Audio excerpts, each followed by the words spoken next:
ఆయన ప్రధానమైన ఆరోపణ ఏంటంటే నాకు ఎలాంటి సంబంధం లేదు.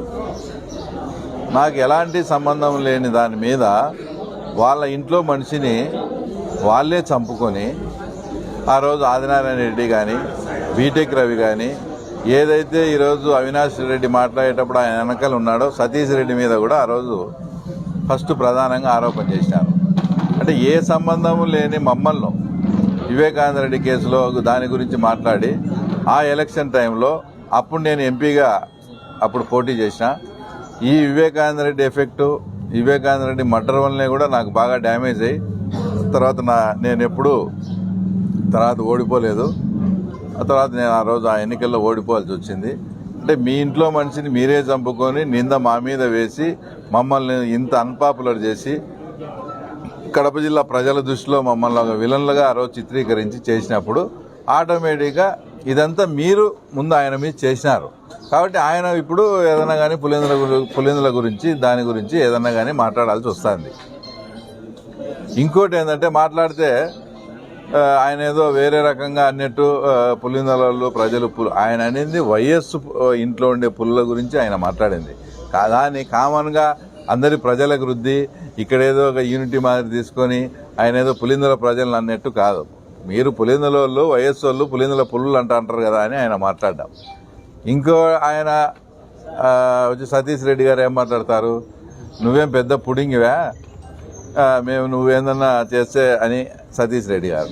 ఆయన పుడింగి కాకపోతే ఏమైంది, ఆయన 2004 నుంచి ఇప్పటికి ఎమ్మెల్యేగా 4 సార్లు పోటీ చేశాడు, 4 సార్లు గెలిచాడు.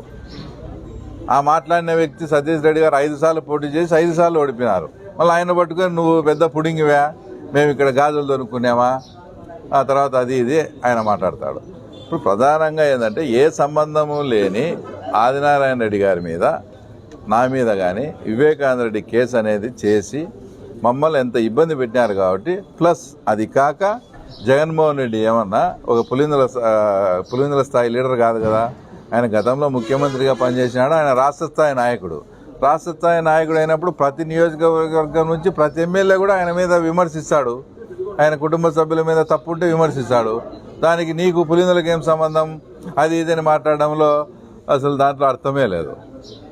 అంటే మీరు ఆయన దీంట్లోకి లాగి ఆయన మీద ఏంటంటే అభాండాలు వేసి ఆయన మీద కానీ నా మీద కానీ నిజంగా మాకు ఎలాంటి సంబంధం లేదు. ఆ రోజు 7 గంటలకు నాకు విషయం తెలిస్తే నేను అప్పట్లో ఇన్ఛార్జిగా ఉండే సతీష్ రెడ్డి గారికి కూడా ఫోన్ చేసి ఇద్దరం కలిసి చూర్ను పోవాలనుకున్నాం వివేకానంద రెడ్డిని.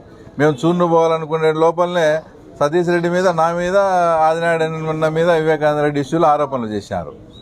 కాబట్టి మీరు మమ్మల్ని దీంట్లోకి లాగి ఈరోజు ఆయన పులిందలకి ఏం సంబంధం ఈయనకేం సంబంధం అది ఇది మాట్లాడము.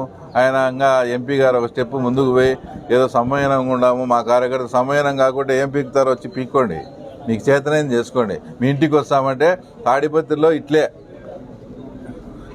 ఒకరి ఇంట్లోకి పోయి అది ఇప్పటికీ రావణ కాష్టంలో రగులుతానే ఉంది తాడిపత్రి. ఎందుకు ఆ రోజు అక్కడ ఉండే వాళ్ళు వాళ్ళ ఇంటికి పోయినారని ఇప్పటికీ ఇంకా గొడవలు రావణ కాష్టం రగులుతుంది. ఆ పరిస్థితి మీరు తెచ్చుకుంటామంటే రాండి. అయినా ముందు ఆ దేవగుళ్ళ వాళ్ళ ఇంటికి పోయే ముందు ఈడ బీటెక్ రవి ఇంటికి వచ్చి ఈడ చూసుకొని కదా మీరు పోవాల్సింది.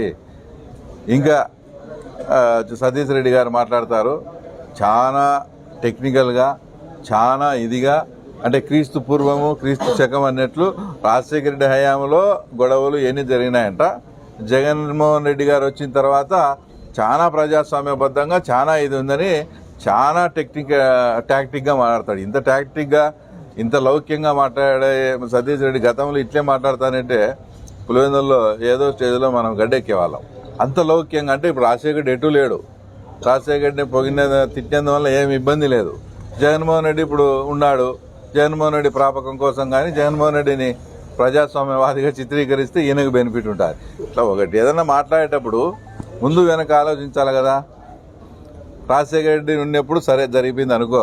2014లో జగన్మోహన్ రెడ్డి ఈడ పులివెందుల ఎమ్మెల్యేగా సీఎం అభ్యర్థిగా పోటీ చేసేటప్పుడు సొంతం నీకు బాబు అవుతాడో బామ్మడిది అవుతాడో శ్రీనివాసరెడ్డి ఎంపీగా నిలవనాడు.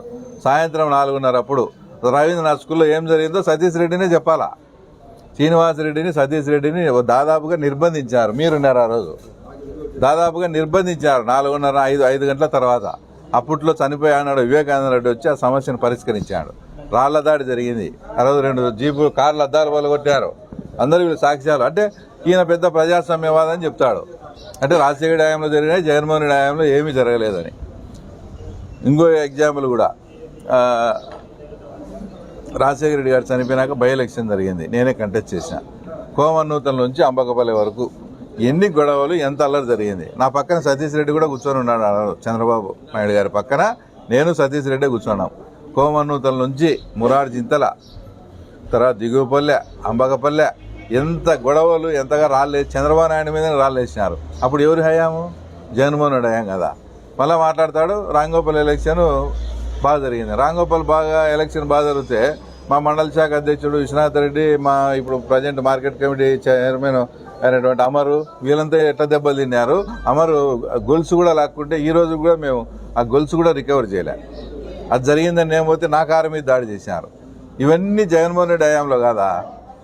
ఏదో పెద్ద ఈయన ప్రజాస్వామ్యానికి ప్రతిరూపము అయినట్లు ఆ భారతమ్మ గారిని మదర్ తెరిసాతో పోలుస్తాడు.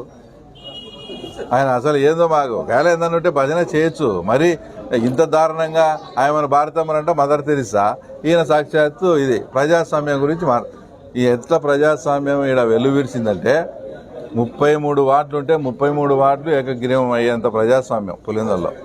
7 జెడ్పీటీసీలు ఉంటే 7 జెడ్పీటీసీలు వైఎస్ఆర్సీపీకే ఏకగ్రీవంగా.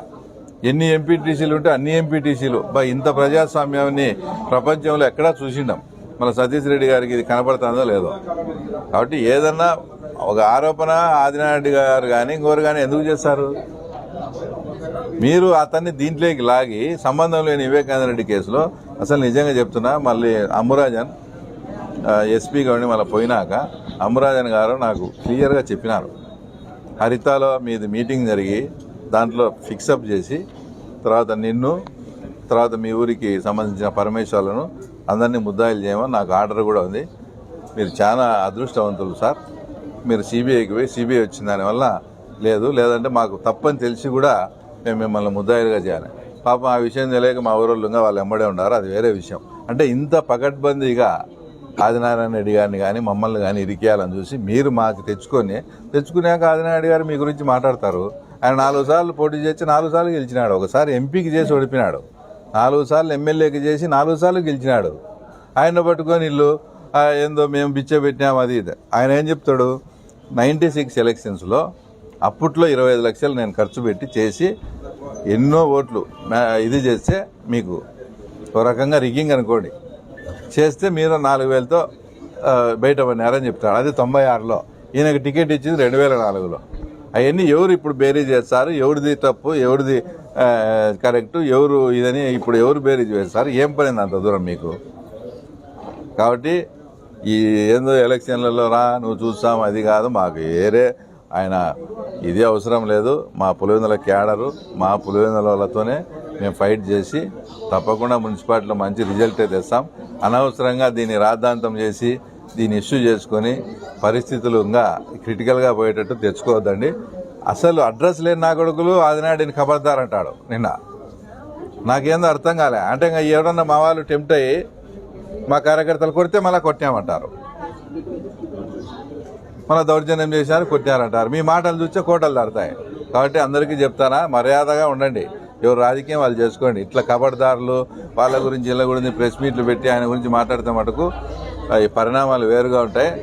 పులివెందులలో మీరు నిజంగా ప్రజాస్వామ్యవాదులై మీరు ప్రజాస్వామ్యాన్ని కోరుతా అంటే మీలాగా కాకుండా ప్రజాస్వామ్యాన్ని అయితే మేము కూడా పరిరక్షిస్తాం.